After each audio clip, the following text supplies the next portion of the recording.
Have you ever felt like the universe is trying to tell you something, but not in words?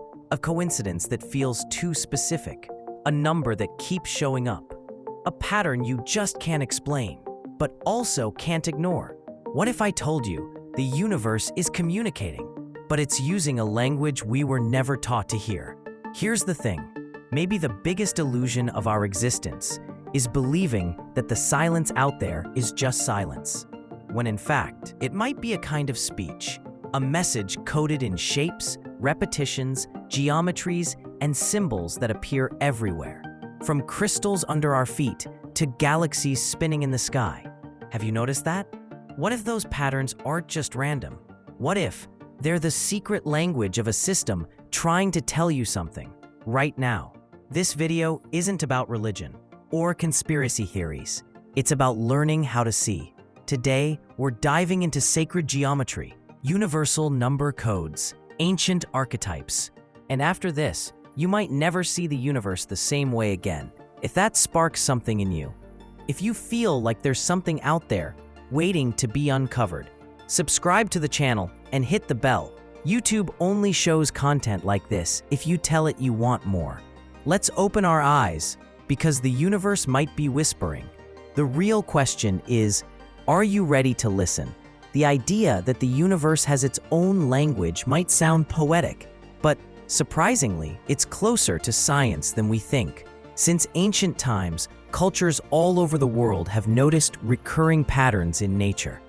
What the Egyptians, the Greeks, and even indigenous tribes observed is that there's an order behind the apparent chaos, a symmetry, a repetition, a logic hidden in the details, far beyond what our eyes catch at first glance.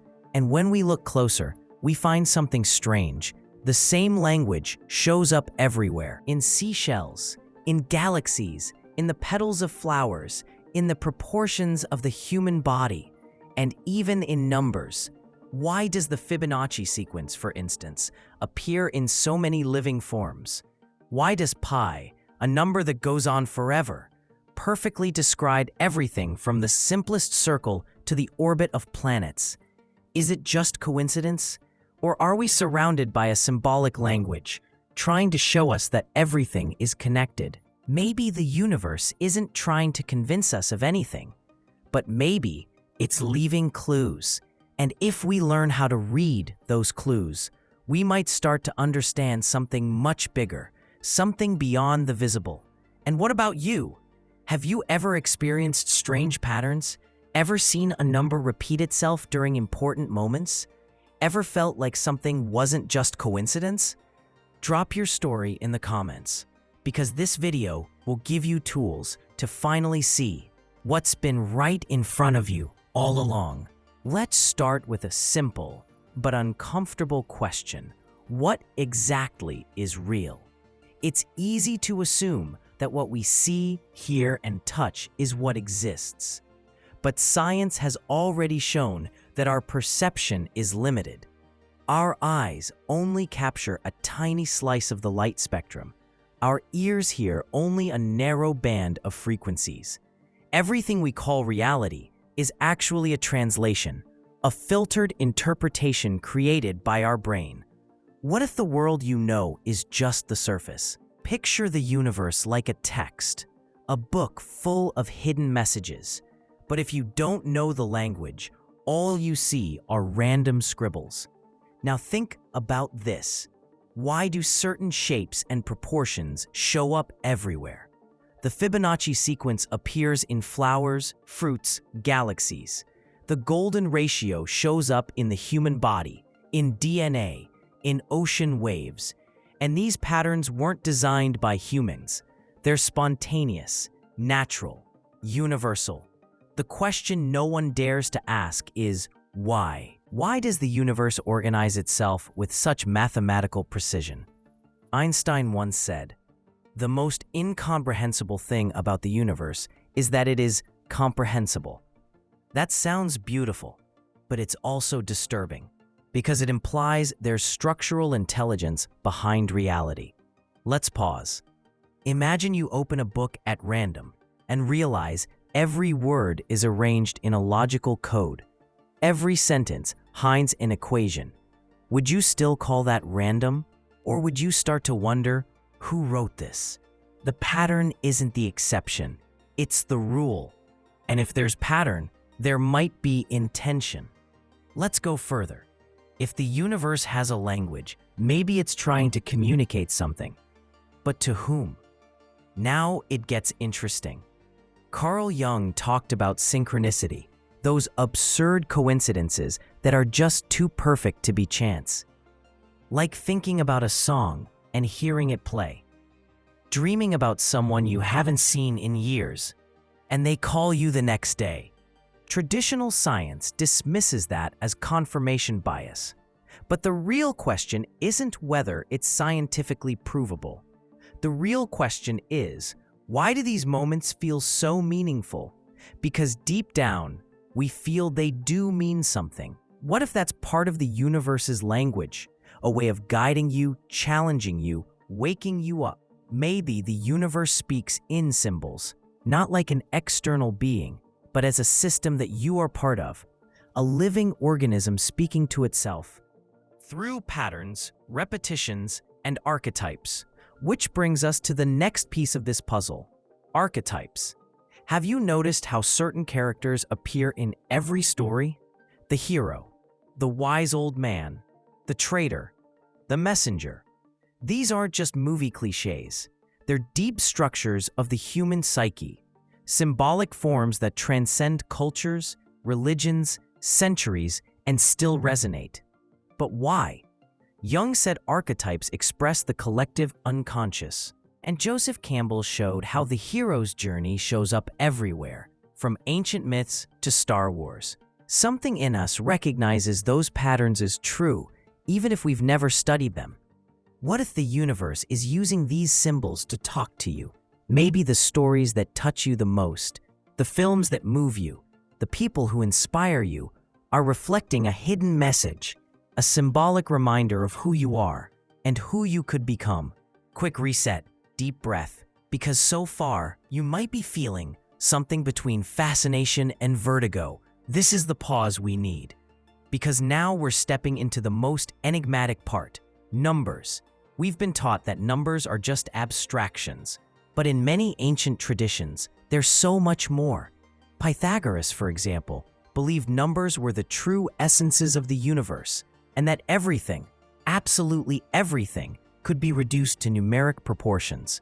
Modern science, in a way, agrees. All of physics is based on equations. And these equations aren't inventions, they're discoveries.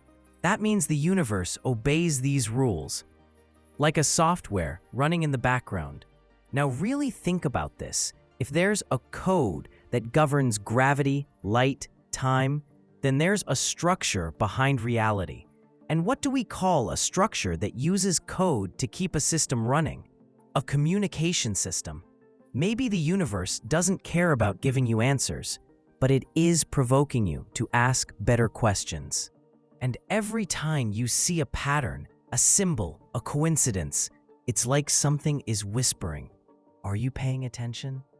Because maybe that's the hidden language of the universe, to awaken your consciousness, to remind you that you're part of something much bigger, something that's always been there, whispering, but only answers when you start asking.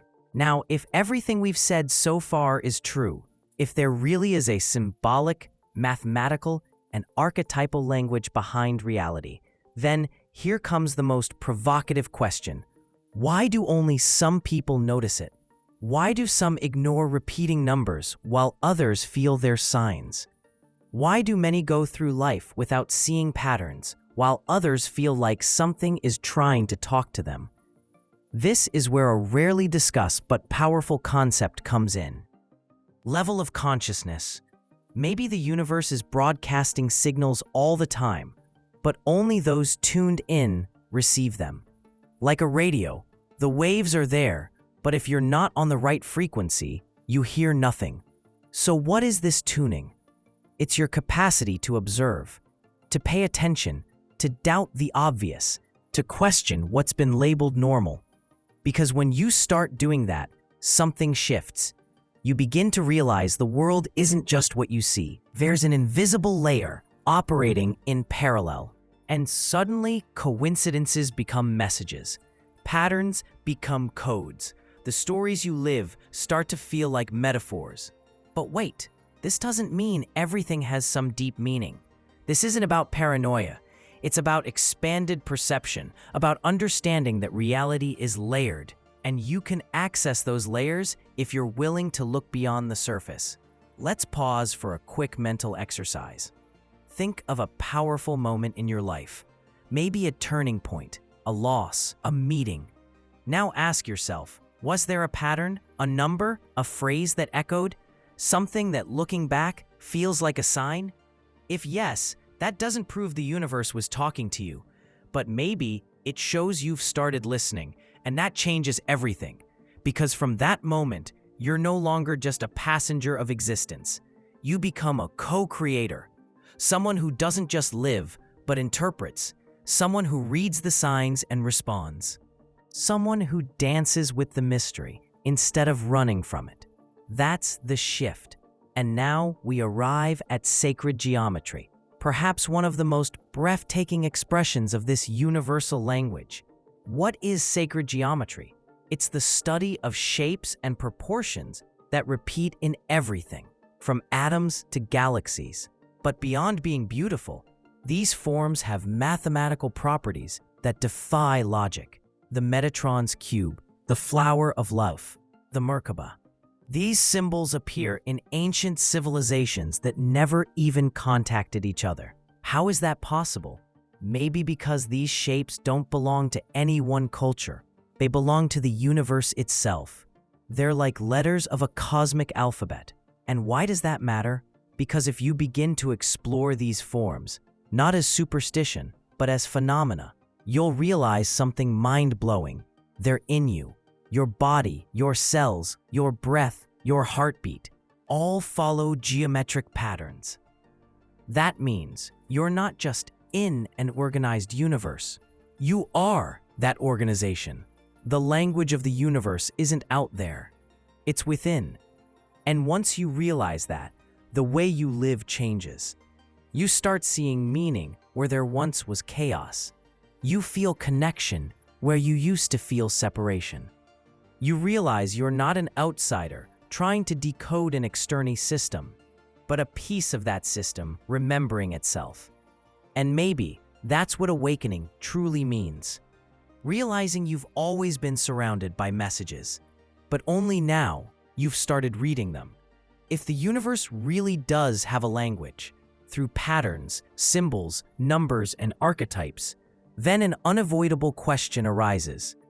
What's the purpose of this message? Because if something speaks, it wants to be understood. If it leaves clues, it wants to be found. And if the universe leaves signs everywhere, maybe it's trying to guide you through a path, a process, a journey beyond survival. What happens when you start listening to this language? When you stop seeing life as a random string of events and start seeing it as a narrative? The answer is simple and profound. You start to see meaning where there was only routine. A meeting becomes a turning point. A challenge becomes a test. A loss becomes initiation. This is the difference between living by instinct and living with purpose. And that purpose doesn't have to be grand or spiritual. It can be as simple as knowing that there's a higher intelligence working with you, and that you're part of it.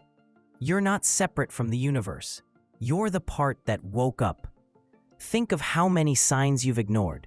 That sudden discomfort before making a bad decision, a gut feeling that turned out right, a chance meeting that saved you from something worse. That's not superstition. That's sensitivity.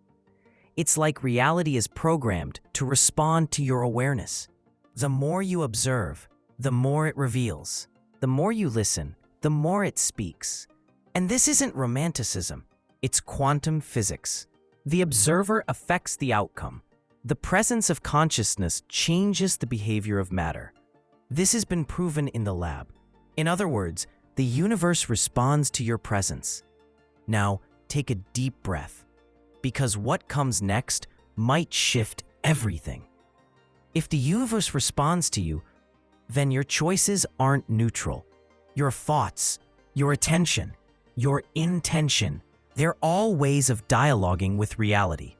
Every time you decide with clarity, act with purpose, or feel gratitude, you're literally sending a signal to that larger field, and it responds. Sometimes as a coincidence, sometimes as a challenge, sometimes with silence, a silence full of meaning. Maybe that's the true secret of manifestation, not forcing the universe to give you what you want, but tuning into what it's already trying to give you. Now, here's something almost no one notices. The words you use shape the way you see the world. When you say, "This is hard," your brain activates resistance. When you say, "This is a challenge," it activates learning. When you say, "This is a sign," you shift from victim to protagonist. External language shapes internal perception, and your perception shapes what you perceive outside. Here's the point. The universe's language is everywhere, but you'll only understand it if you change the language you use with yourself. You're talking to the universe all the time, through what you think, feel, and expect. The real question is, do you know what you're saying? Now, let's go back to geometry. Remember the flower of life, that sacred pattern made of overlapping circles? It's not just beautiful, it's the basis of all creation forms. With it, you can draw atoms, the solar system, the human body. You think that's coincidence? Or is there a design behind creation that's begging to be read? Maybe the most transformative question you can ask today is, what does this mean? Ask that in front of pain, loss, repetition, dreams, not as someone demanding answers, but as someone opening up to listen. Because that's when the universe responds. Not with words, but with movement. Suddenly, you meet someone, or hear a phrase, or an idea lands in your mind, and everything clicks, and you understand. It's not magic, it's language, and you just learned a new word in that cosmic alphabet. The universe's language isn't just something to study, it's something to live. It's an invitation to be present, alert, sensitive, to see the cycles of nature as metaphors for your life, to see the night as necessary pause, chaos as a phase of transformation, repetition as the insistence of a lesson. Nothing repeats without purpose. If you're living the same pain over and over, maybe it's not bad luck. Maybe it's a word you haven't yet learned to translate, and once you do, the pattern disappears. That's how you read reality. That's cosmic fluency.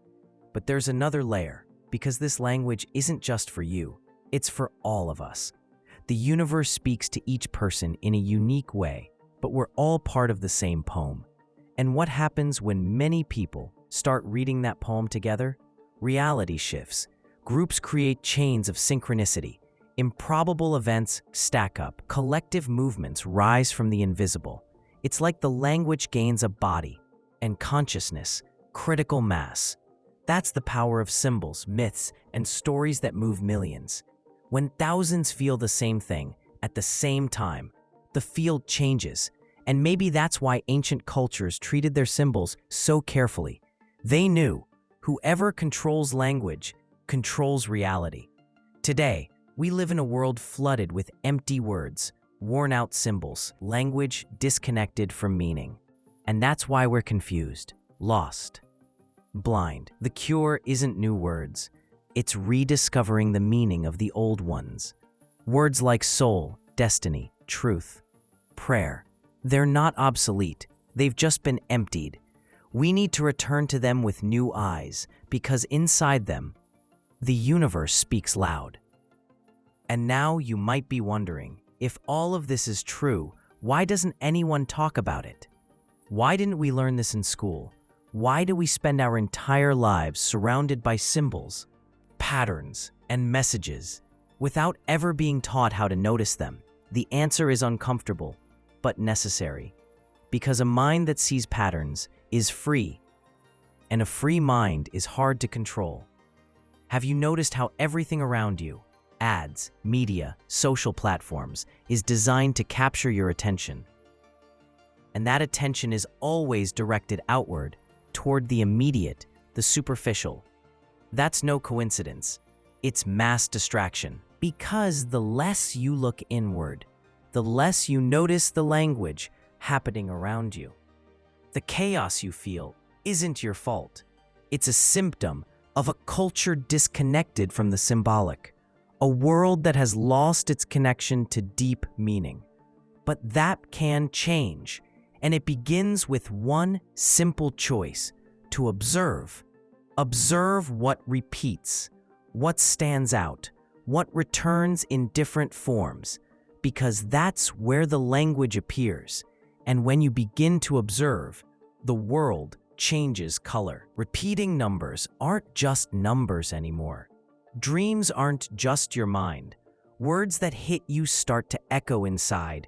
You wake up, and when you wake up, you start to remember that you already knew all of this, that deep down you always sensed reality was more than what the eyes see, that there's a field, an intelligence, a consciousness expressing itself through math, music, images, encounters, metaphors, and that remembering is your liberation, because now you're no longer just a spectator. You become a co-author. You enter the flow. You start creating in harmony with what created you, and everything changes. But that doesn't mean it gets easy. Quite the opposite. When you start hearing the language of the universe, it starts speaking louder. The signs get clearer. The lessons come faster, and everything out of alignment begins to fall apart. Relationships break. Jobs end. Beliefs collapse. Because now you know. It was all part of your learning. You're not a victim of reality. You're an interpreter of it. And that takes courage. Courage to face the silence. To accept that not everything comes with an immediate answer. To trust that, even when everything feels like chaos, there's a code running in the background. And that code knows you better than you know yourself, because it wrote you. Maybe that's the hardest part to accept. The universe doesn't speak a human language. It speaks a living language. A language that uses everything: pain, beauty, confusion, time, space, the body, intuition. And once you begin to understand it, you change. You don't need all the answers anymore. You just need to be present, attentive, receptive. Because every time you truly listen, you come home. And that home isn't a place. It's a state of awareness. It's the deep knowing that you belong, that you're part of something, that you are exactly where you're supposed to be. And that is the beginning of everything, the beginning of a new way to live.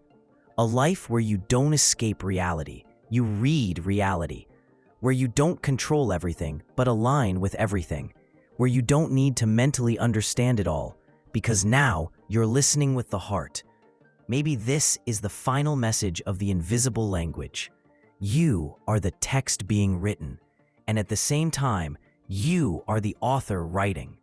The universe isn't out there. It lives inside your experience, weaving meaning, triggering awakening, guiding through presence. And every small detail, every number, image, dream, or pain might be a word in that hidden alphabet. The only question is, will you keep ignoring it? Or will you finally start listening for real? But what if the real challenge isn't understanding the universe's language, but trusting it? Trusting it when everything feels unclear, when the signs seem contradictory, when the mind wants answers, but the heart only feels presence. Maybe that's the new problem, one that can't be solved with logic, one that asks for surrender. Because now that you've seen the patterns, felt the symbols, noticed the signs, the next step isn't to understand. It's to live, to walk knowing that every step might be a word, every silence, a comma, every restart, a new paragraph. And when life feels meaningless, when nothing fits, when everything falls apart, maybe that's the universe turning the page, preparing a new chapter, waiting for you to keep reading. So, if you've made it this far, don't stop now. The next video that pops up here might hold the missing piece. It might be your next symbol, your next sign, your next phrase in this unfolding story that is your journey. Thank you for watching, and I'll see you in the next video.